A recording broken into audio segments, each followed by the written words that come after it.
नमस्कार दोस्तों, हिंदी क्लास में आप सभी का हार्दिक स्वागत करता हूँ, अभिवादन करता हूँ। इकाई नंबर 6 कालिदास का प्राणी प्रेम। उसके लेखक है मोहन राकेश। तो सबसे पहले मोहन राकेश जी का परिचय प्राप्त कर लेते हैं। तो यहाँ पर दिया गया है कि मोहन राकेश जी का जन्म पंजाब के अमृतसर में हुआ था। हमें यह याद रखना है कि इनका असली नाम मदन मोहन गुगलानी था।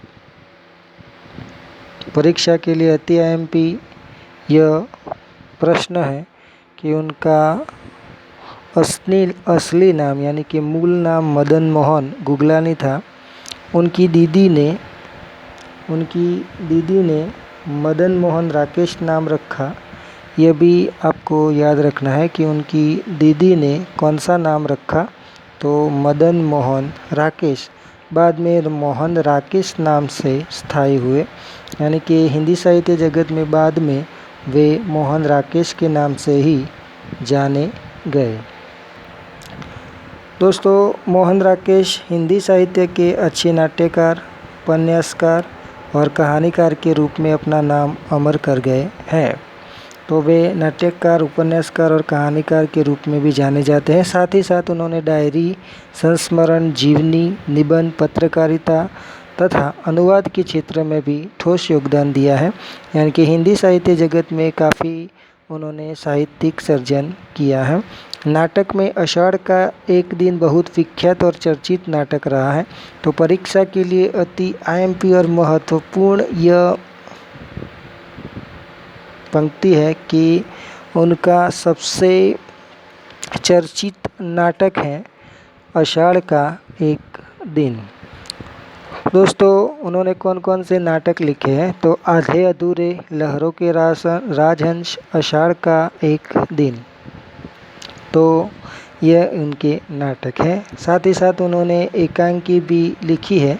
दोस्तों, नाटक का एक हिस्सा है, एक भाग है एकांकी, जिसमें एक ही अंक होता है। तो अंडे के छिलके, बीज नाटक, आईने के सामने एवं सारा आकाश, आखिरी चट्टान तक उनकी गद्य रचनाएं हैं। तो यह सब उनकी एकांकी हैं।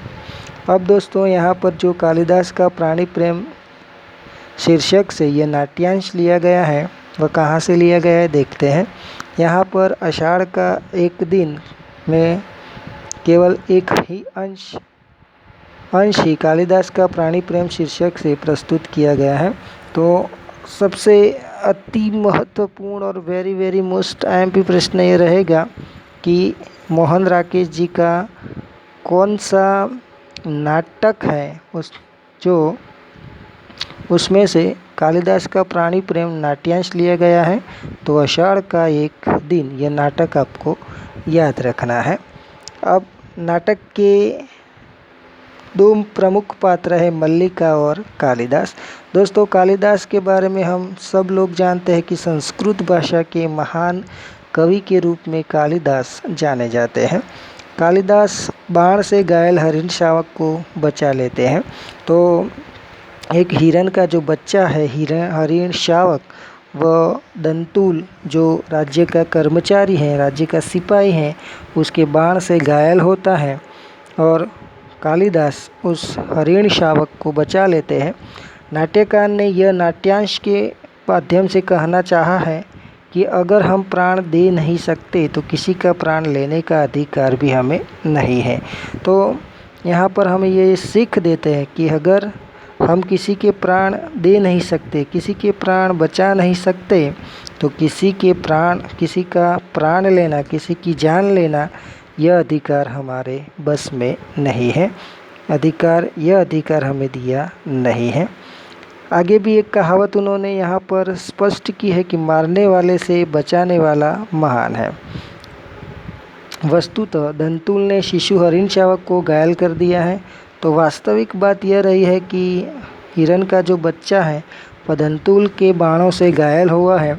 इसीलिए इस प्रकार का व्यंग्य बाण लेखक उस पर ही चलाते हैं। व्यंग्य मतलब हास्य।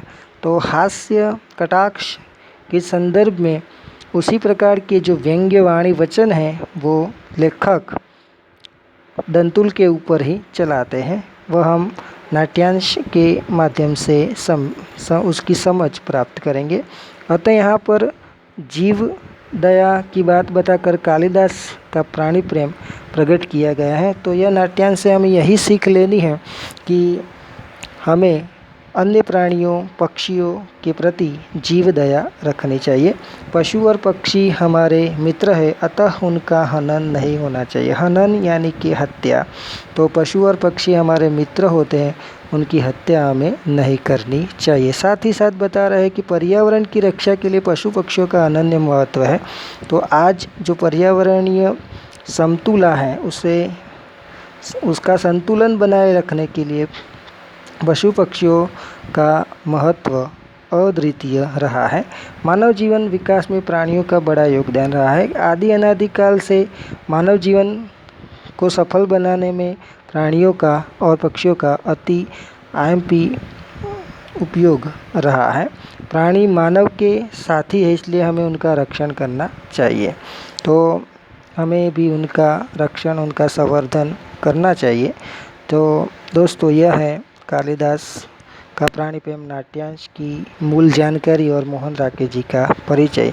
तो आगे अब हम पूरी जानकारी नाट्यांश की समग्र चर्चा हिंदी भाषा में बारी बारी से समझेंगे। जय हिंद, जय भारत, जय चाणक्य।